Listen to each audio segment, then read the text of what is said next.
Good morning, Eidsvold members and friends, and welcome to worship on this bright, almost sunny morning. It's probably a statement of my condition more than anything else that I'm greeting you this day outside. I'm anxious and eager to get out into the world, both to enjoy the beauty of the world, but also because I'm ready to done being cooped up in my home. How about you? I also thought it was a good chance to show off to you our new sign, and so you can see it in action and see how it will welcome people to worship on Sunday morning. Of course, right now it only says worship with us online, as you are this day as well. Hopefully in the future it will welcome many people here to Christmas, Easter, and all times in between. A few announcements for you before we begin worship this morning. One, something interesting has begun happening. It started off in the early days of this pandemic for us when Anna Cleghorn, I believe, sent me something to put online. Connie Denman then told me to put the Christ in Our Home things outside of our fellowship door, devotionals, outside our fellowship door downstairs. People have asked for worship songs and other sorts of things. There's a neat collaboration that's beginning to go on in our worship, in our public life together.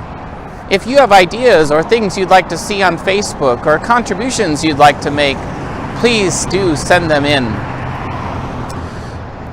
Also, this next week, we should have two things going out to you.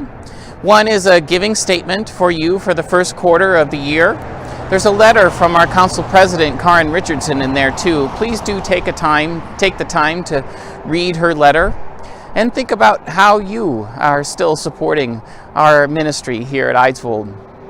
Also, this next week, you should receive our newsletter for the month of May. You'll notice in there that there are no worship assignments.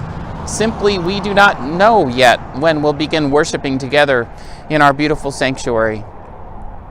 About that, your council, at least a steering team, and I began having a conversation this last week about what worship will look like. It's going to require patience and flexibility on the part of us all. It's going to require new practices, new ways of being. It's probably something that's going to grow over time. We're probably not going to begin meeting right away with coffee hour and all the things that we're normally used to, but we're beginning to have those conversations. We want to have those conversations. We want to get back to being together. And I hope you do too. So we're not trying to jump the gun. We're not doing that next week or against government advice or leaders of science and understanding about how this pandemic moves forth. But we want to be prepared when and if we can begin meeting again. I'm still hoping for the first part of June, but as we trickle into May, that hope becomes a little further off.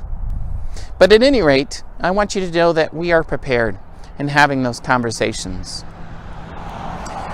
And with that, then, we'll get to the business of worshiping. I have a few exciting things planned for you in worship this week. I hope that they all come together. I record these welcome to worships on Wednesday in order to have time to get them produced for the Sunday ahead.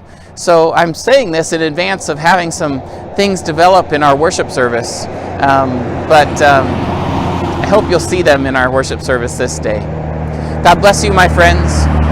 I look forward to seeing you soon.